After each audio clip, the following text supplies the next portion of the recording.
Hello बच्चों, चलिए प्रश्न को पढ़ते हैं। इसमें लिखा समीकरण जो एफ सदिश है बच्चों, क्यू गुणे बच्चों वी सदिश और बी सदिश का सदिश गुणनफल। इसमें बच्चों निम्न के बीच में कोण क्या है बच्चों? तो ए हमें पूछा जा रहा है कि एफ सदिश और ये बच्चों वेग सदिश के बीच में कोण। और बच्चों फिर बी हमसे पूछा जा रहा है कि एफ सदिश और बी सदिश के बीच में कोण।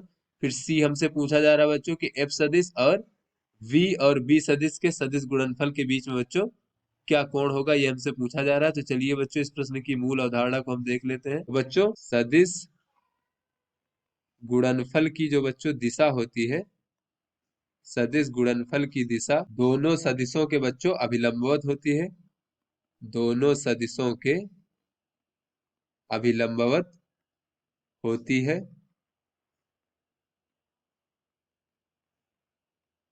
बच्चों उदाहरण के तौर पर अगर हम यहाँ देखें तो मान लीजिए बच्चों दो सदिश है, एक ए सदिश है और एक बी सदिश है। तो इन दोनों का जो सदिश गुणनफल होगा बच्चों, इसे हम पी सदिश मान लेते हैं बच्चों। तो यहाँ पर पी सदिश की जो दिशा होगी बच्चों, ए और बी दोनों की दिशाओं के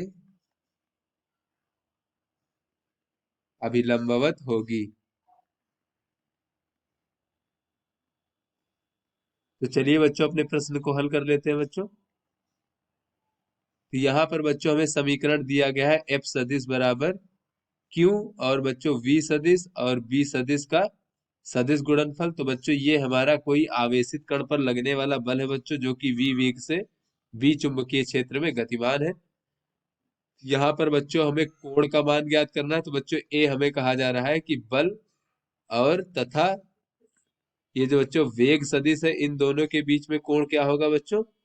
तो यहाँ पर हमें पता है कि सदिश गुणनफल में जैसे होता है बच्चों, ये दोनों सदिशों के अभिलंबवत होता है जो सदिश गुणनफल होता है। तो बच्चों ये जो एफ है हमारा, ये हमारा इन दोनों के सदिश गुणनफल के बराबर है बच्चों, और ये आवेश क्यू के गुणनफल के। तो बच्चों ये जो इस सदिश गुणनफल की दिशा होगी बच्चों, यानी कि एफ की दिशा, वो वी के दिशा और बी की दिशा दोनों के अभिलंबवत होगी। तो एफ तथा वी के बीच कोण जो होगा बच्चों 90 डिग्री होगा।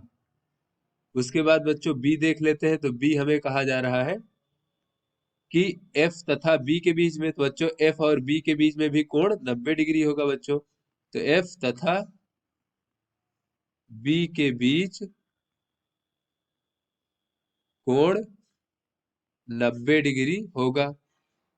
उसके बाद बच्चों सी हमसे पूछा जा रहा है कि एफ तथा वी और बी सदिश का सदिश गुणनफल।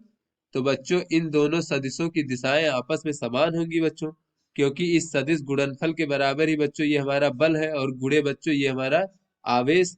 तो बच्चों दिशा तो इसी सदिश गुणनफल के बराबर की ओर होगी बच्चों। तो यहाँ से हम कह सकते हैं बच्चों कि एफ तथा वी सदिश गुणन बी के बीच बच्चों कोण जो होगा, दोनों की दिशाएं जो है बच्चों,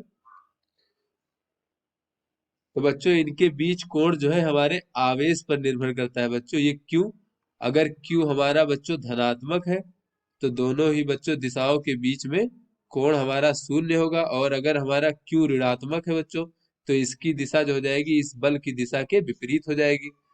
तो बच्चों इसके बीच जो कोण होगा, कोण क्यू के मान पर निर्भर करेगा बच्चों, या फिर ये कह लें क्यू के चिन्ह पर निर्भर करेगा, आवेश के चिन्ह पर निर्भर करेगा,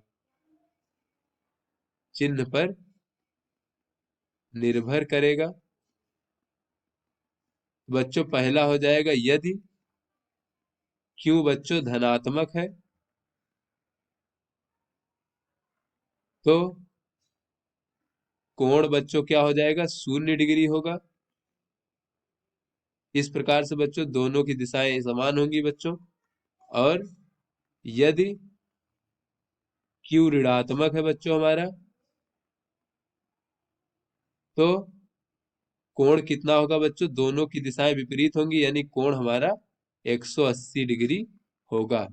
तो एक बच्चों एक की दिशा इस प्रकार होगी तो दूसरे की दिशा इस प्रकार से। तो आशा करते हैं ये आपको समझ में आ गया होगा। धन्यवाद।